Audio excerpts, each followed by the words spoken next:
네, 안녕하세요. 이번 시간에는 이제 많은 사람들이 다이어트에 실패하는 이유에 대해서 말씀드리도록 할게요. 첫 번째로는 이제 식단, 그 칼로리 섭취 수준을 이제 기하 수준으로 낮춘다. 물론 다이어트 자체가 이제 평상시 필요한 칼로리량보다 조금 더 적게 결핍된 상태를 유지하는 것. 이게 맞긴 맞아요. 맞는데 이 상태를 지나치게 나는 좀 빨리 빼고 싶어.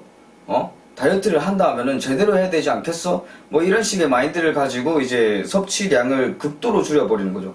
극도로 줄이면은 이제 장기적으로 봤을 때, 장기적으로 뿐만 아니라 단기적으로도 마찬가지예요. 이게 일단 첫 번째로 지속이 불가능합니다.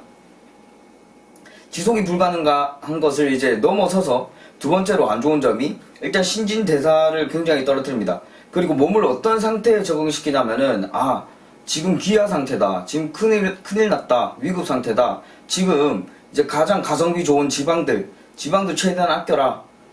이렇게 되는 거예요. 그러면은 가성비 덜 좋은 것들. 왜냐면은 지방이 그램 수당 이제 뿜어내는 킬로칼로리 수가 많기 때문에. 그러면 이제 근육을 쓰는 거죠. 근손실이 이거죠. 근손실의 최고죠, 최고. 근손실을 일으키는데 아주 좋은 방법입니다. 그리고 이제 몸이 이렇게 계속 축적을 하려고 하는 거죠. 탄수화물이든 어떤 영양소가 들어오든 간에. 이게 내가 지금 기아 상태에 있으니까 되게 위급한 거죠, 몸이. 그렇기 때문에 이 그 영양분들을 섭취하면 이걸 안 뺄라 그래요. 안 쓸라 그래요. 네. 그 다음에 이제 탄수화물을 굉장히 줄였다.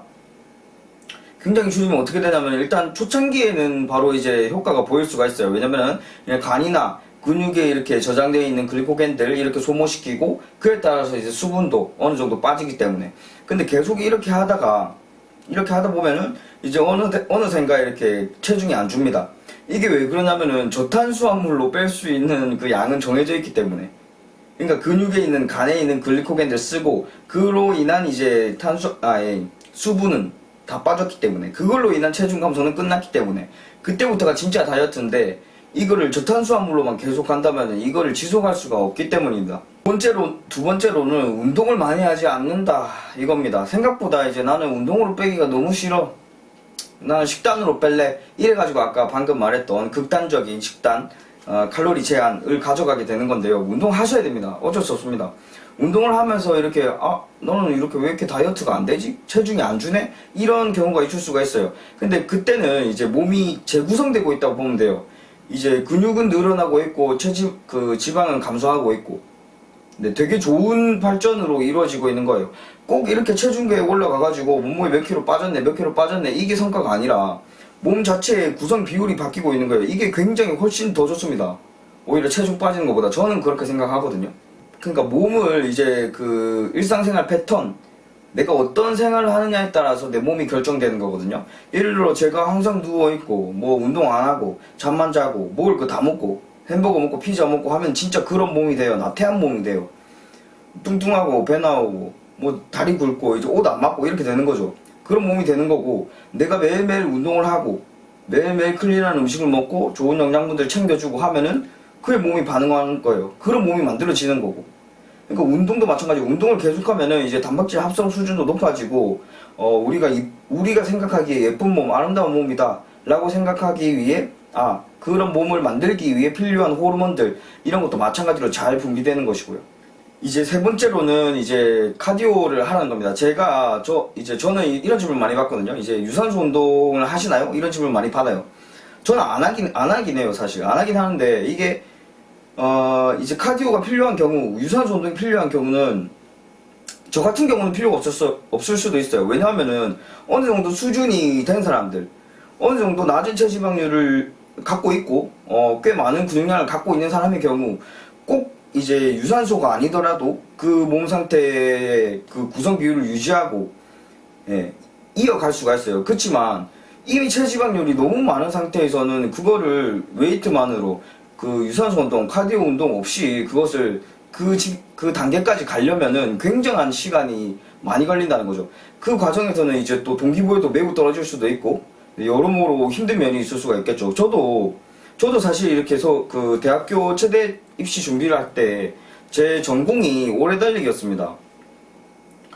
그래가지고 굉장히 많이 뛰었어요. 저는 이렇게 보여도 안 뛸 것 같이 근손실 있을까봐 안 뛸 것 같이 생겨도 와 진짜 정말 힘들게 많이 뛰었습니다. 인터벌 운동도 굉장히 많이 했고요. 그래서 그런 과정이 있었기 때문에 저는 이제 지금 이런 단계에 있다고 말씀드릴 수 있을 것 같아요. 그렇기 때문에 하니빌더 카디오 안 하니까 나도 안 해. 이렇게 하지 말라는 이런 말씀입니다. 그 다음으로는 이제 약간 좀 추상적인 부분인데요. 우리가 생각하는 그런 목표가 있잖아요. 나 뱃살 조금만 넣고 싶다. 라든가, 나는 이제 허벅지살 조금만 빼고 싶다. 나 팔뚝살 조금만 빼고 싶다. 이런 것들. 이렇게 나는 소박하다고 생각하는 이런 목표들. 이 실질적으로는 이제 꽤 높습니다. 꽤 높기 때문에 이게 쉽게 이루어지지 않는단 말이죠. 그게 이 허벅지살 빼는 게 쉽습니까? 안 쉽습니다. 다이어트 해보신 분은 알 거예요. 뱃살 넣는 게 쉽습니까? 진짜 어려워요. 그래, 해본 사람들이 말해요. 이게 생각보다 어렵네요. 생각한 것보다 어려워요, 진짜. 진짜 낮은 목표를 잡았더라도 그게 쉽지가 않거든요. 원래 어려운 게 맞아요. 원래 잘 안 빠지고, 네, 그런 게 맞으니까 그거를 감안하고 계속 유지해 나가려고, 끈기 있게 포기하지 않고 이어 나가려고 하는 것이 굉장히 중요합니다.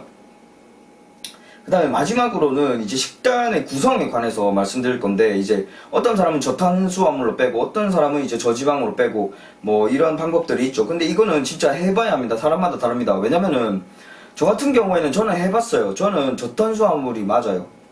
왜 그러냐면은 그런 부분들은 이제 본인의 이제 생활 패턴 그런 부분에서도 굉장히 관계가 있을 수도 있고, 그리고 본인 몸, 본인이 어떤 영양소를 더 이제 잘 활용해서 잘 쓰는지, 아니면 더 잘 축적하려고 하는지, 그런 부분도 있고, 혈당 수치가 평상시에 어떻게 되는지, 뭐 인슐린 감도는 어느 정도인지, 뭐 이런 여러 가지 부분들, 이런 부분들 다 고려하거든요. 근데 그런 부분을 우리가 다 계산해가지고 나는 이 정도 탄수화물이 맞겠다, 이 정도 지방이 맞겠다, 이거 알 수 있어요?